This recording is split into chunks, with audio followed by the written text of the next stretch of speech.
नमस्कार दोस्तों, मैं योगेश प्रजापत आप सभी का बीआईपी टेक्नीशियन क्लासेज में स्वागत करता हूं। दोस्तों, आज हम भारत में जो नई शिक्षा नीति लागू हुई है इसके महत्वपूर्ण प्रश्नों को डिस्कस करेंगे। दोस्तों, ये सभी एग्जामों के लिए बहुत बहुत बहुत इंपॉर्टेंट है, तो ध्यान से देखिएगा दोस्तों इन क्वेश्चनों को। पहला क्वेश्चन है आपके सामने, भारत में अब तक कितनी बार शिक्षा नीति लागू की जा चुकी है। तो दोस्तों, अब तक यानी कि इस बार को काउंट करते हुए कुल कितनी बार शिक्षा नीति लागू की गई है, तो ये हमें बताना है। तो दोस्तों, अभी तक 3 बार शिक्षा नीति लागू की जा चुकी है। दोस्तों, पहली बार जब शिक्षा नीति लागू की गई थी तो वो था सन 1968। इस समय दोस्तों इंदिरा गांधी जी प्रधानमंत्री थी।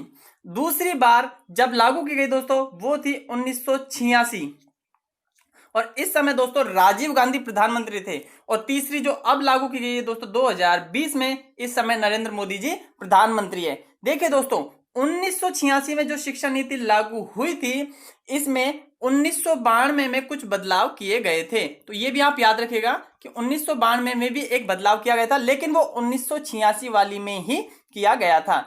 अब 2020 में नई शिक्षा नीति लागू की गई है जो तीसरी बार लागू की गई है। दोस्तों, अगर एग्जाम में प्रश्न आए कि कितने साल बाद नई शिक्षा नीति लागू हुई है, तो दोस्तों 1986 के बाद में 2020 में अब लागू हुई है, यानी कि 34 वर्षों के बाद में ये नई शिक्षा नीति लागू हुई है। अब बात करें दोस्तों नेक्स्ट प्रश्न की, तो देखिए नई शिक्षा नीति जो 2020 है दोस्तों, इसके अनुसार मानव संसाधन विकास मंत्रालय, दोस्तों ये मंत्रालय मानव संसाधन विकास मंत्रालय, इसका नया नाम क्या रखा गया है। तो दोस्तों हाल ही में जो नई शिक्षा नीति लागू की गई है इसमें मानव संसाधन विकास मंत्रालय का नया नाम शिक्षा मंत्रालय किया गया है। तो दोस्तों शिक्षा मंत्रालय के नाम से अब इसे जाना जाएगा। देखिए दोस्तों, शिक्षा मंत्रालय, तो शिक्षा मंत्रालय के अभी वर्तमान में मंत्री कौन है, तो दोस्तों वही मंत्री होंगे जो मानव संसाधन विकास मंत्रालय के थे, यानी कि शिक्षा मंत्रालय के अभी वर्तमान में मंत्री है रमेश पोखरियाल निशंक। दोस्तों कौन है? रमेश पोखरियाल निशंक, ये है दोस्तों शिक्षा मंत्रालय के मंत्री। नेक्स्ट प्रश्न देखिए दोस्तों, किसकी अध्यक्षता में नई शिक्षा नीति 2020 का मसौदा तैयार किया गया है। यानी कि दोस्तों जो पूरा का पूरा कार्यक्रम किस प्रकार से क्या क्या परिवर्तन करना था, ये इनकी जो अध्यक्षता की थी दोस्तों वे के कस्तूरी रंगन ने की थी। दोस्तों किन्होंने की थी? के कस्तूरी रंगन ने। इनकी अध्यक्षता में ही नई शिक्षा नीति 2020 तैयार की गई है। नेक्स्ट प्रश्न देखिए, नई शिक्षा नीति 2020 के अनुसार कौन सी क्लास तक स्थानीय या क्षेत्रीय या मातृभाषा को पढ़ाना अनिवार्य कर दिया गया है। तो देखिए दोस्तों, अब जो वर्तमान में नई शिक्षा नीति लागू हुई है इसके अनुसार 5वीं क्लास तक वहां की स्थानीय या क्षेत्रीय भाषा या फिर वहां की जो मातृभाषा है दोस्तों उसको पढ़ाना कंपलसरी कर दिया गया है। यानी कि 5th क्लास तक ये भाषा पढ़ाई ही जाएगी, चाहे आप किसी भी मीडियम से हो, हिंदी मीडियम, इंग्लिश मीडियम या और कोई भी मीडियम हो, लेकिन दोस्तों वहां की स्थानीय या क्षेत्रीय या मातृभाषा को 5वीं क्लास तक पढ़ाना अनिवार्य कर दिया गया है। नेक्स्ट देखिएगा दोस्तों, नई शिक्षा नीति 2020 के अनुसार किस वर्ष तक स्कूली शिक्षा में 100% GER, दोस्तों GER किस चीज को रिप्रेजेंट कर रहा है यहाँ? Gross enrolment ratio, gross enrolment ratio. तो दोस्तों 100% GER के साथ में माध्यमिक स्तर तक एजुकेशन फॉर ऑल यानी सभी के लिए शिक्षा का लक्ष्य रखा गया है। तो दोस्तों माध्यमिक स्तर तक सभी के लिए जो शिक्षा का लक्ष्य रखा गया है वो 2030 तक रखा गया है। यानी 2030 तक माध्यमिक स्तर तक सभी के पास में एजुकेशन पहुंचाने का लक्ष्य रखा गया है, और जिसमें दोस्तों GER 100% के अनुसार तैयार किया गया है।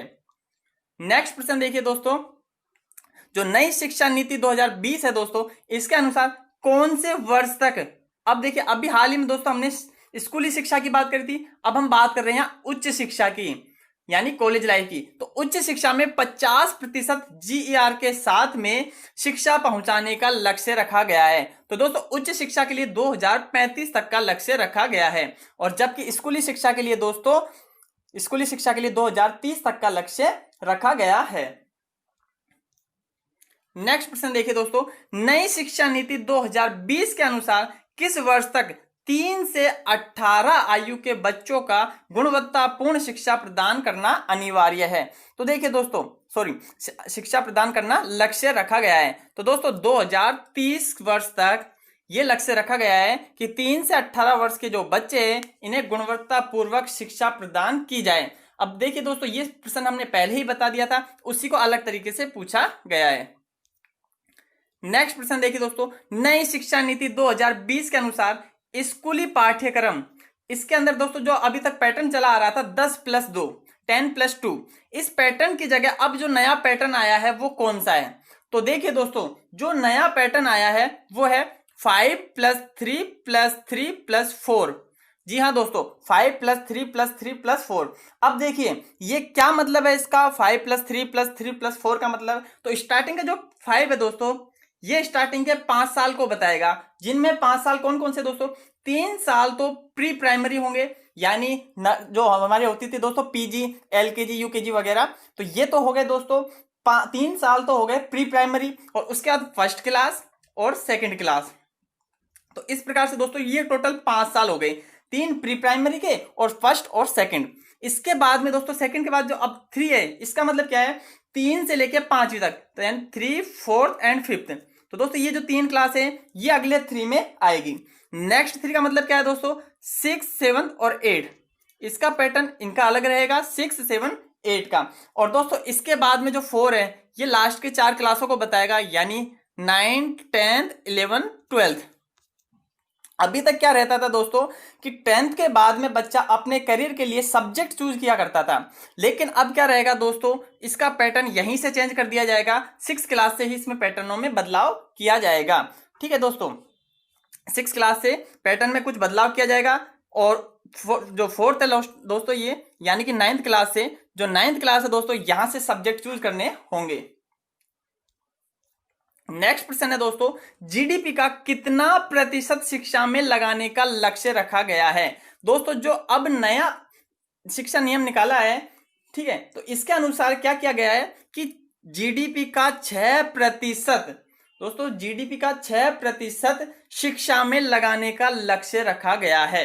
दोस्तों अभी तक जो रखा गया था दोस्तों 4.43% था, जीडीपी का 4.43% अभी वर्तमान में लग रहा था, लेकिन अब जो लक्ष्य रखा गया है दोस्तों 6% रखा गया है।